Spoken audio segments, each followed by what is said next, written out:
네, 우리 고등학교 1학년들 위해서 대단한 4단원이죠. 여러분들 특이 진도에 대해서도 제가 데리고 있는 학생들 거는 다 올려드릴 테니까 걱정하지 마시고요. 환경과 에너지 중에 첫 번째 생태계와 환경에 대해서 문제 20문제. 자료는 저한테 카톡을 하면 드릴 건데요. 요거 족땡 사이트 있잖아. 거기 최다 빈출 문제거든. 1번부터 20문제 있으니까 쭉 풀어가겠습니다. 생태계를 구성하는 요소인 비생물적 환경 요인과 생물적 요인에 대해서, 비생물적 요인이 생물적 요인에 영향을 주는 게 더 큰 요인이니까 기억이 작용이고, 니은은 반대로 가는 반작용이라고 하면 되겠죠. 그 다음 생산자, 소비자, 분해자 간의 요 관계는 상호작용이라고 해주면 되겠습니다. 좋아요. 기억. 가는 광합성을 통해 스스로 양분을 얻어낸다. 생산자에 대한 얘기죠. 그래서 여기서 할 수 있는 말이 이제 독립영양생물이라는 거. 여러분들 글씨 좀 잘 보이시나요? 흰색으로 쓸게. 니은. 개구리가 겨울잠을 자는 것. 동물 새끼가 겨울이 되면 잠을 자더라. 그러니까 생물적 요인이 비생물적 요인에 영향을 받는 거니까 작용의 예시, 기억의 예시해야 나간다. 니 맞는 보기. 디귿. 숲에 있는 식물이 공기 중에 산소 농도를, 식물이, 동물이 산소 농도라고 하는 비생물적 요인에 영향을 주는 거니까 반대로 가는 거라서 니은 반작용의 예시에 해당한다. 맞다. 답 4번으로 내면 되겠습니다. 넘어갈게요. 좋습니다. 2번. 서로 다른 지역에 서식하는 여우의 모습. 비슷한 종, 같은 종 내에서 어떤 지역에 사느냐에 따라 달라지는 VS 이론에 대한 얘기죠. 부피당 표면적. 그래서 부피당 표면적이 클수록 물질 교환이 많이 일어난다. 요런 얘기들. 그 말단부의 크기. 클수록 이라는 건 뾰족뾰족하다인 거고요. VS가 크다. 이렇게 얘기할 수 있는 거죠. 반대로 말단부의 크기가 작을수록 둥글둥글하다로 봐주시면 되고요. 몸통으로 보면 크다. 이거는 뚱뚱에 대한 예시니까 VS가 작은 애들.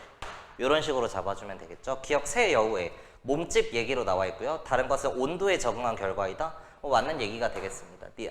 사막여우는 북극여우보다 열을 방출하기에 유리하다. 맞는 거죠. 그래서 여기서 얘기가 나온 게 열 방출량에 대한 얘기가 나와 있으니까 요거도 하나 정리해 놓으면 열 발산량과 열 방출량이 있을 때, 발산량은 여러분들 열을 얼마나 만들어내느냐. 그러니까 사막 여우의 경우에는 너무 더워서 열을 조금만 만들어도 되지 않아? 의 관점인 거죠. 열 발산량을 줄여도 될 것 같고, 반대로 열이 나왔어. 그럼 잘 내보내야 되는 거죠. 열 방출량을 늘려도 되는 거 아니냐. 근데 둘 중에 뭐가 맞죠? 아랫게 맞는 거죠. 그래서 사막 여우는 다른 데에 사는 여우보다 열 방출량이 크니까 생존에 유리하다가 되는 겁니다. 열 발산량을 줄일 수는 없다는 거. 그 이유는 뭐죠? 열 발산량은 열을 왜 만들어내? 살아가기 위해 필요한 만큼 만들어내는 거니까 이거는 생존이랑 관련이 있는 거죠. 그래서 배고픔을 느끼기가 싫어. 그럼 확 뒤져버려라. 이런 거랑 똑같다는 거. 그죠? 더운 게 싫어. 그러면 그냥 죽어버려. 이런 말이니까 말이 안 맞다는 거예요. 그래서 열 방출량을 조절하는 방식으로 진화가 된 거죠.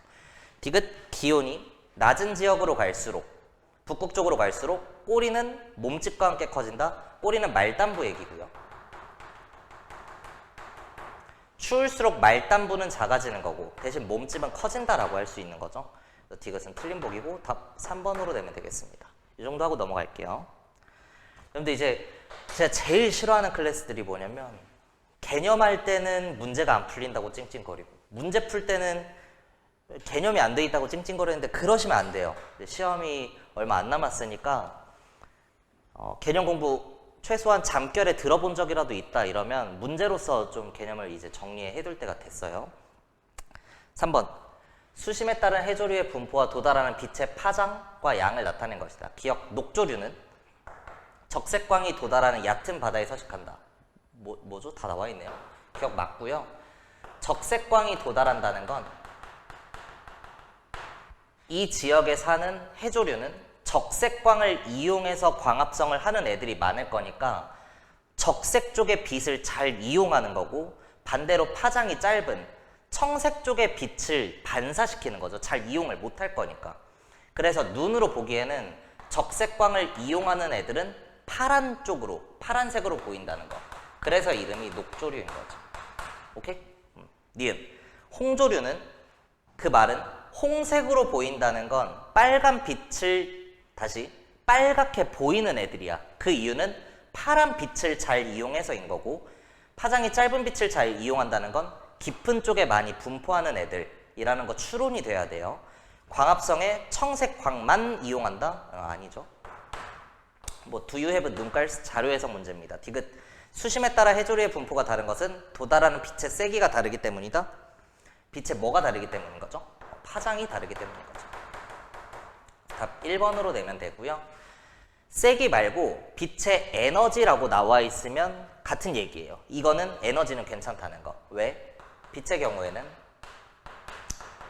파장과 에너지는 반비례 관계에 있는 거죠. 그래서 녹조류는 파장이 긴 빛을 이용하더라, 적색광을 이용하더라 라는 것과 같은 말로 에너지가 작은 빛을 이용한다라고 할 수 있는 거죠.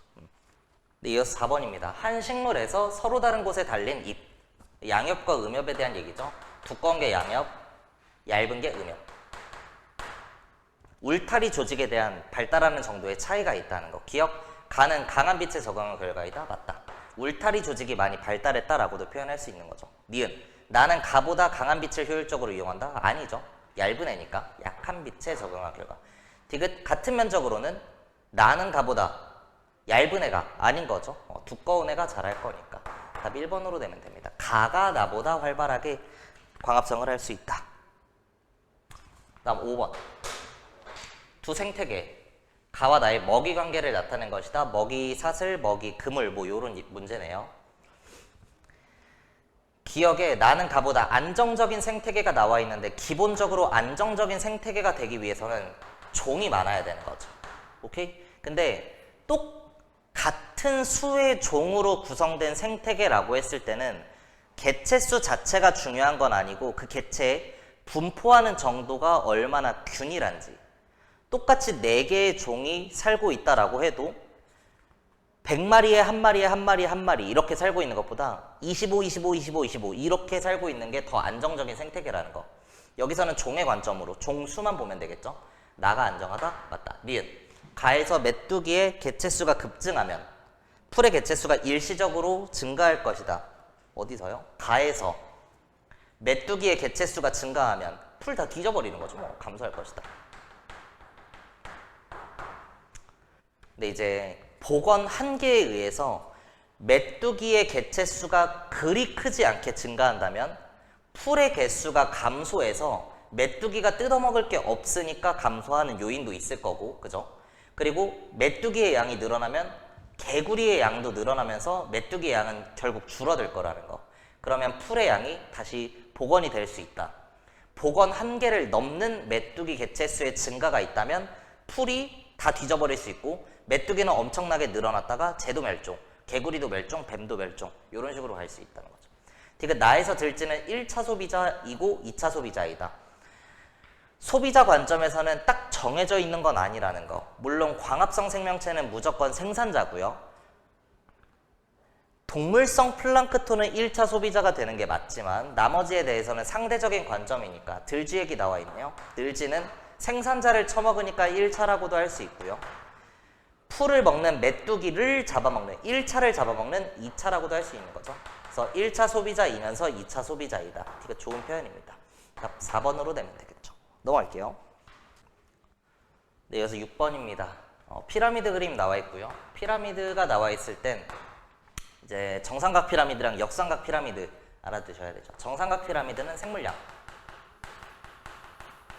개체수 피라미드, 에너지 피라미드가 있죠. 에너지 양. 좋습니다. 역삼각 피라미드는 뭐가 있죠? 에너지 효율이 있고요. 그 다음 하나 더. 이제 생물량 피라미드의 단위를 보면 얘는 그램 퍼 제곱미터로 나와 있고 개체수 피라미드는 마리 퍼 제곱미터. 그래서 단위 면적당 질량, 단위 면적당 개체수로 볼 수 있는데 이게 생물학적으로 어떤 의미를 갖는지 저는 잘 모르겠는데 이제 화학에서는 이런 단위 환산이 좀 중요해서 하나 해보면 그램 퍼 제곱미터랑 마리 퍼 제곱미터를 적당히 지지고 볶으면 제곱미터가 날아가는 사이즈가 나오죠. 한번 날려볼게. 그램 퍼 제곱미터. 생물량 피라미드에 써있는 그 숫자 곱하기 제곱미터를 날리기 위해서 제곱미터를 분자에 바꿔주면 이렇게 되겠죠. 개체수 피라미드에 나와 있는 그 숫자를 역수를 쳐서 곱해주면 단위도 이렇게 꼬이면서 제곱미터 툭 나고요. 그램 퍼 마리의 새로운 물리량이 뽑힙니다. 그래서 개체 하나당 상대적인 질량도 역삼각 피라미드를 따라요. 그래서 6번 문제 D는 생산자고 1차, 2차, 3차 이렇게 올라가겠죠. A는 3차 소비자이다. 맞다. 니은 D의 생산자의 에너지는 지가 살아가는 데만 이용되냐? 아닌 거죠. 자기 자신이 살아가는 데 이용하고 남는 것은 다음 단계로 넘어간다. 상위 영양 단계로 올라간다라고 할 수 있으니까. 디귿 C에서 B로 이동하는 에너지의 양은 B에서 A로 이동하는 에너지의 양보다 작다? 뭐 do you have 눈깔 쓰죠? B의 에너지가 20이라는 건 20만큼 올라갔다는 거고 A의 에너지가 5라는 건 5만큼 올라갔다는 거니까 20에 5. 그래서 앞에 게 더 많다라고 해줘야 돼서 디귿 틀린 보기. 답 1번 내면 되겠습니다. 넘어갈게요. 7번입니다. 안정된 생태계에서 영양 단계에 따른 에너지의 이동량을 상대값으로 나타냈다. 총량은 일정해야겠네요. 그죠? 기억에 녹색 식물은 분해자이다. 일단 식물이니까 독립영양생물로서 생산자라고 해야 돼서 기억 틀린 보기. 유기물에 존재하는 에너지를 이제 분해자가 뜯어먹는 거예요. D가 분해자가 될 겁니다. 오케이? 니은 녹색 식물은 생태계로 입사된 태양 에너지의 일부를 이용한다. 보시면요. 태양 에너지 2000만큼 나오는데 그 중에 1974가 빠지네? 그치? 그리고 나머지 26 맞나요? 26만큼 이용할 수 있는 거죠. 그래서 니은은 일부를 이용한다? 맞는 거예요. 디귿 상위 영양 단계로 갈수록 전달되는 에너지의 양은 증가한다? 감소죠, 감소. 왜? 정삼각 피라미드를 따진다고. 정삼각은 아니고 그러니까 정삼각이요, 여러분들. 정삼각형 얘기한 게 아니고 요 세모. 이거 뭐라고 표현하죠? 세모? 답 2번으로 내면 되겠습니다. 넘어갈게요. 8번입니다. 그림은 1차 소비자의 개체수가 일시적으로 증가한 후 생태계의 평형이 회복되는 과정을 순서 없이 나타낸 것이다. 글씨가 잘 안 보여요. 일단 라가 첫 번째가 돼야겠네요. 1차 소비자의 양이 증가한다라고 써있는 라 스타트 봐가지고 그 다음 1차 소비자의 양이 늘어나면 2차 입장에서는 같이 좋은 거지. 잡아먹을 먹이가 많아졌으니까. 근데 얘가 잡아먹는 생산자의 입장에서는 안 좋은 거죠. 감소하게 될 겁니다. 요 개형을 따르는 건 다가 되면 되겠다. 그 다음 다 이후에 생산자의 양이 줄어들었으면 그걸 먹이로 하는 1차 소비자는 양이 다시 줄어들 거고요. 1차 소비자의 양이 줄어들었으니까 다시 한번 생산자는 늘어나고 2차 소비자의 양은 감소하겠죠. 먹이가 사라지는 관점이니까. 그래서 답 5번으로 내면 되겠습니다. 이어서 9번입니다. 표는 영양단계 가부터 라만으로 구성된 안정된 육상 생태계에서 좋고요. 영양단계의 개체수가 증가했을 때 나머지 영양단계의 개체수 변화를 나타낸 것이다. 가가 늘어났을 때 가의 변화는 없다?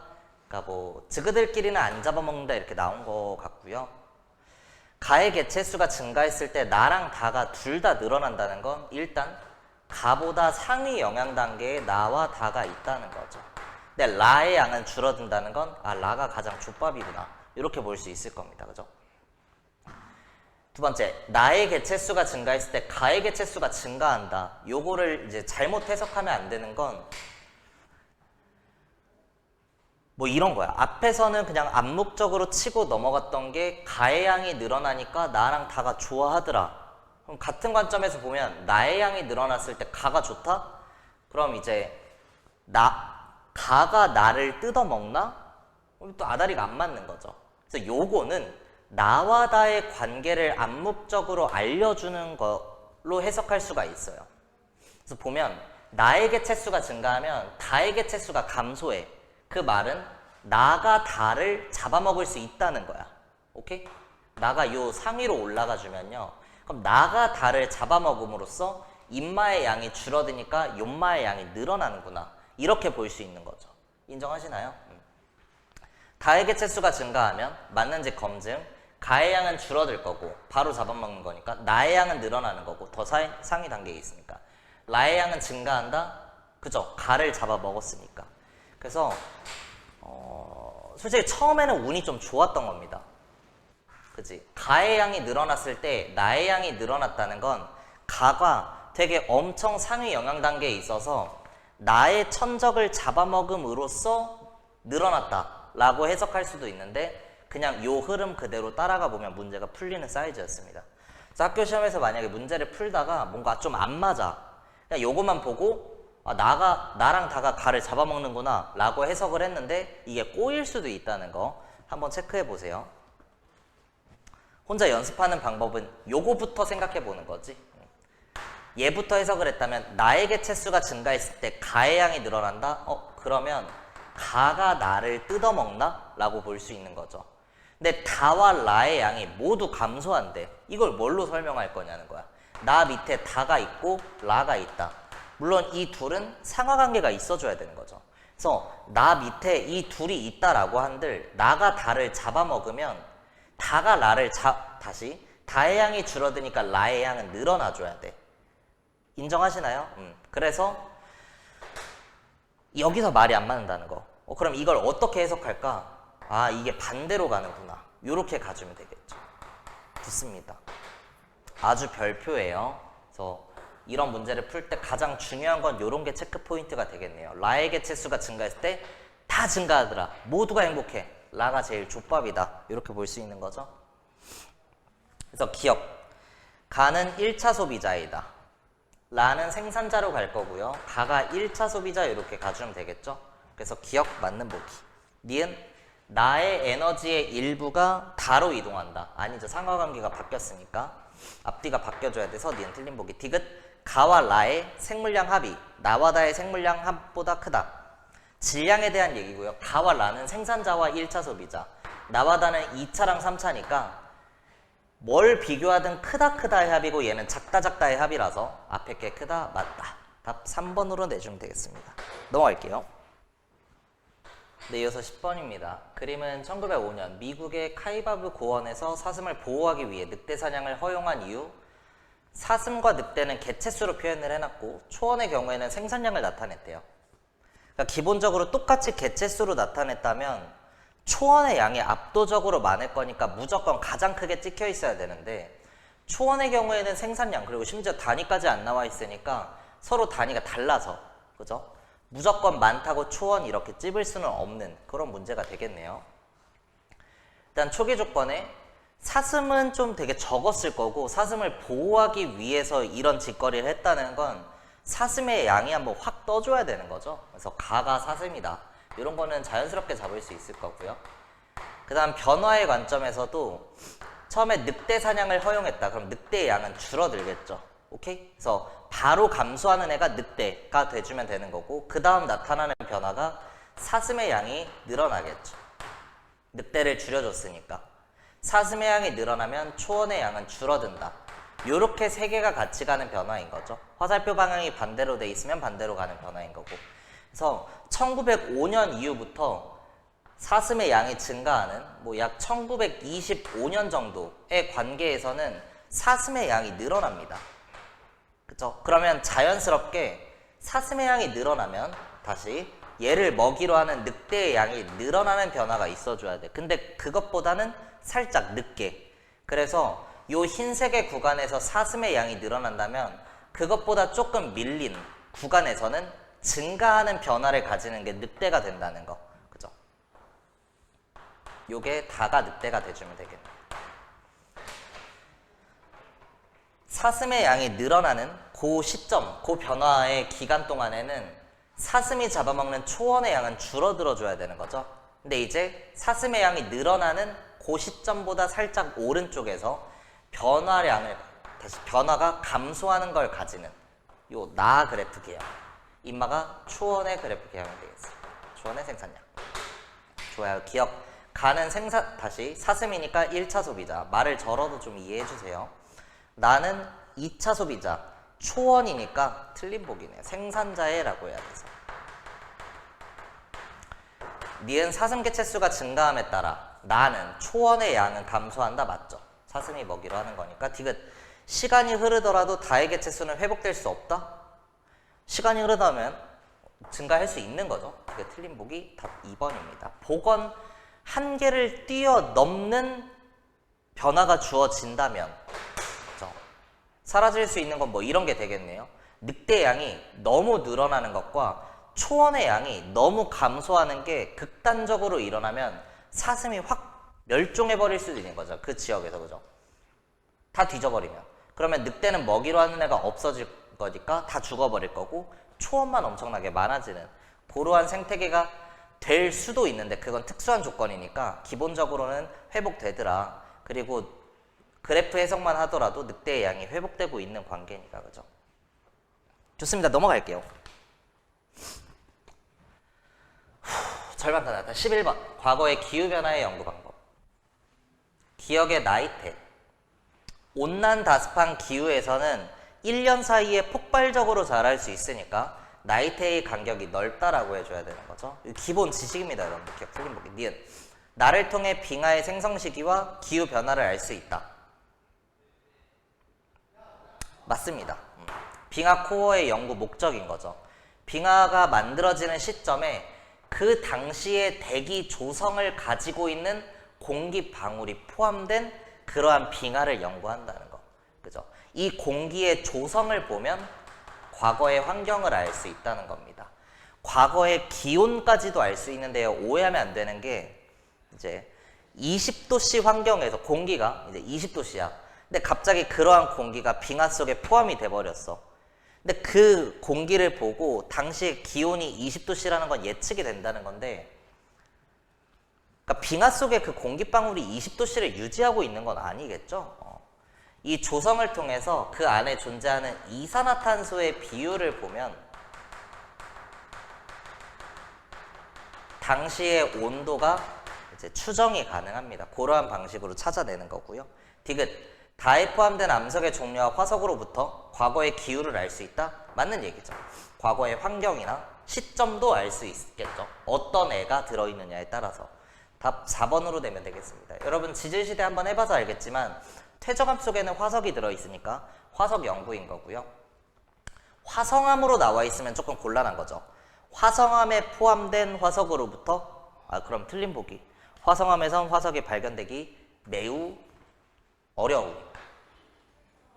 여기서 매우 어렵다는 안 된다. 그런 거 없다. 라는 게 되겠죠. 12번. 한반도와 지구 전체의 이산화탄소 농도 변화, 지구온난화에 대한 얘기예요. 기억, 화석연료를 많이 사용하는 겨울에 증가한다? 맞겠죠? 니은, 관측 기간 동안 농도가 점차 증가하는 추세이다? 맞겠죠? 디귿, 한반도의 1년 동안의 증감폭이 더 크게 나타난다? 증감폭? 맞네요? 답 5번으로 되면 되겠습니다. 넘어갈게요. 자료 해석이니까. 13번. 요 그래프 별표죠. 위도에 따른 에너지의 양. 적도는 많이 처먹고 많이 나간다. 그래서 저위도의 경우에는 태양 복사 에너지의 흡수량이 지구 복사 에너지의 방출량보다 더 크다. 라는 거. 고위도에서는 태양 복사 에너지의 흡수량보다 지구 복사 에너지의 방출량이 더 크다. 그래서 춥다. 근데 조심해야 되는 게 고위도의 흡수량보다는 저위도의 흡수량이 많은 거 인정이야. 적도가 뜨거우니까. 그죠? 근데 방출량의 관점에서 고위도는 많이 나가서 추워. 저위도는 조금 나가서 더운 거야. 그럼 어디서 더 많이 나가? 저위도에서 더 많이 나간다는 거. 요게 별표라는 거. 기억나시죠? 그래서 뭐가 더 절대값으로 많이 나간다, 적게 나간다는 무조건 저위도로 외워두시면 됩니다. 적도는 많이 처먹은 만큼 많이 나가. 근데 너무 많이 처먹은 거야. 인정? 고위도는 조금 처먹었으니까 조금 나가는 거예요. 방출량도 적도가 무조건 더 많습니다.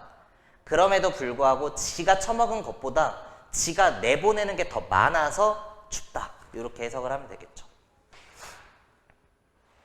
그래서 니은은 태양 복사 에너지의 흡수량이 지구 복사 에너지의 방출량보다 크니까 에너지 과잉에 대한 얘기고요. 기억이 부족한 양에 대한 얘기겠죠.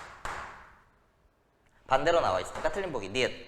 극에서는 태양 복사 에너지의 흡수량이 지구 복사 에너지의 방출량보다 많다?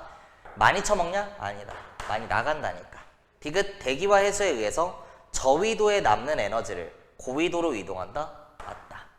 답은 2번이고요. 남북 방향으로 단위 시간당 이동하는, 단위 시간이라고 하면 조금 그렇고요. 남북 방향으로의 이동하는 에너지의 양.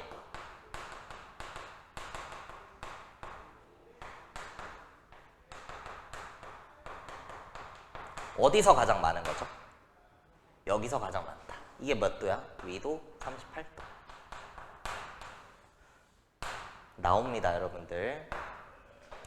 태양 복사 에너지의 흡수량이랑 지구 복사 에너지의 방출량이 거의 비슷하니까 에너지가 많지도 않고 적지도 않은 그러한 지역이라서 뭔가 에너지 이동이 없을 것 같은데, 위도 38도 부근이라면 그것보다 고위도에선 에너지가 부족하고 그것보다 저위도에선 에너지가 남아 도는데, 그 차이가 가장 크게 나타나는 위도니까 통로 역할을 하면서 에너지가 가장 많이 이동한다. 이렇게 외워도 무방하다. 그렇게 외워둬라. 위도 38도에서 이동하는 에너지 양이 가장 많다. 강조했습니다. 넘어갈게요. 14번. 지구 환경 변화와 우리 생활이라는 단원에서 나온 거죠. 대기대순환과 표층 해류가 엮일 수 있고요. 가장 큰 순환고리로 봐도 되고, 저위도 0도에서 30도까지 요거는 헤들리 순환, B가 페렐 순환, C가 극순환, 이렇게 내주면 되겠습니다. 기억의 헤들리 순환 A 맞다. 니은 A, B, C 중 B만 간접 순환이다. 맞다. A와 C는 직접 순환이었죠. 디귿. P점은 고압대가 형성된다? 아니다. 고압대에 대한 얘기가 나오기 위해선 아열대 고압대의 사막화랑 연결 지을 수 있는 거죠. 위도 몇 도죠? 위도 30도라고 해줘야 됩니다. 답 3번으로 내면 되고요. 아니면 위도 60도에 눈가리를 뜨고 보셔도 돼요. 위도 60도에서는 이렇게 상승 기류가 만들어지잖아. 공기가 상승한다? 저기압인 거죠. 저압대입니다. 아한대, 저압대. 됐어요. 넘어갈게요. 15번. 대기대순환이 나왔으면 표층 해류도 나와야겠죠. 뻥 뚫려 있는 거 뭐 있나? 기억. 북적도 해류는 편서풍과 관련이 있다? 아니다. 북동부 역풍. 여러분, 대기대순환, 해수의 표층순환, 엘니뇨, 라니냐는 제 유튜브 채널에 있으니까 굳이 자세하게 다시 안 할게요. 기억 틀린 보기. 니은. A 지역의 표층 수온이 B 지역의 표층 수온보다 높다. 일단 표층 수온이라고 하면 위도를 비교해줘야 되는데, 동일 위도상에 비교하고 있으니까 바람이 어디로 부는지, 바닷물이 어디로 가는지 봐주시면 되고요. A는 구조적으로 쿠로시오 해류가 올라오는, 난류가 올라오는 지역인 거죠. 그리고 B 위치에서는 한류가 내려가는 구조니까 A의 온도가 높다. 니은 맞는 표현이 되겠습니다. 디귿. 표층 해류는 해수의 온도 차이에 의해 발생하며 전체적으로 원형을 그리며 순환한다? 표층 해류? 지속적인 바람에 의해인 거죠. 디귿 틀린 보기. 답 2번으로 내주면 되겠습니다. 넘어갈게요. 온도 차이에 의해 이제 부는 바람도 있긴 한데, 그거는 해풍과 육풍, 대륙풍? 맞나요? 계절풍? 뭐 이런 거 할 때 나오는 거죠. 온도 차이에 의해서 밀도 차이가 발생해서 바람이 불다 보니까 다시 바람이 그렇게 분다 라는 것. 16번 사막화에 대한 얘기입니다. 기억의 1번 대기대순환에 의해 위도 30도 부근에서 아열대 고압대에서 상승기류로 하강기류라고 해줘야 되는 거죠. 답 1번으로 바로 나오네요. 근데 저는 밑에 안 읽고 넘어갈 건데요. 이런 문제가 나와 있으면 나머지는 맞는 보기로 언제든지 나올 수 있는 거니까 공부해 두셔야 돼요. 넘어갈게요. 17번 정상 상태와 엘니뇨 때 엘니뇨는 이응 이렇게 외워도 된다고 했죠. 이게 뭐죠? 무역풍의 약화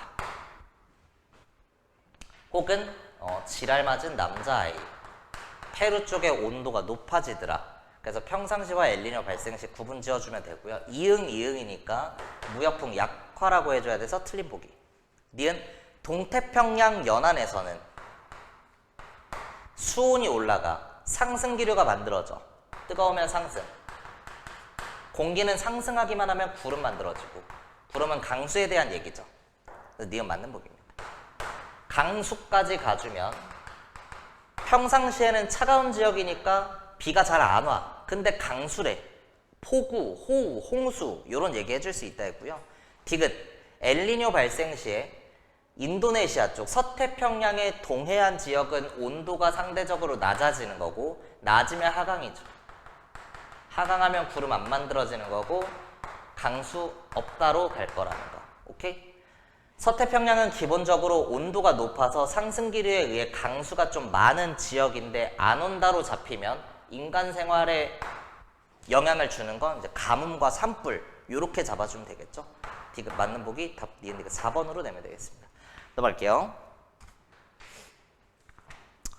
네, 이어서 18번입니다. 에너지 전환에 대한 얘기. A. 열에너지를 이용해서 물을 끓여서 증기기관, 그죠? 화학에너지를 근육운동으로 하는 요 에너지 전환은 이제 역학적 에너지 정도로 잡아주면 될 것 같고요. 그죠? 위치와 운동에너지를 포함하는 개념으로. B. 원자로, 핵에너지. 태양에서 빛이 만들어지는 과정, 핵융합에너지. 수소핵융합 반응. 내부 연도 1500만 켈빈 이런 얘기들. 그다음 C가 뭐죠? 저 잘 모르겠어요. 전열기, 요런 게 핵심의 키워드죠. 전열기는 전기 에너지를 열 에너지로 바꿔주는 장치니까 C가 전기 에너지로 가주면 되겠습니다. 역학, 전기, 어딨어? 답 1번으로 되네요. B가 핵 에너지니까 역학, 핵, 전기. 19번입니다. 열 효율에 대한 얘기.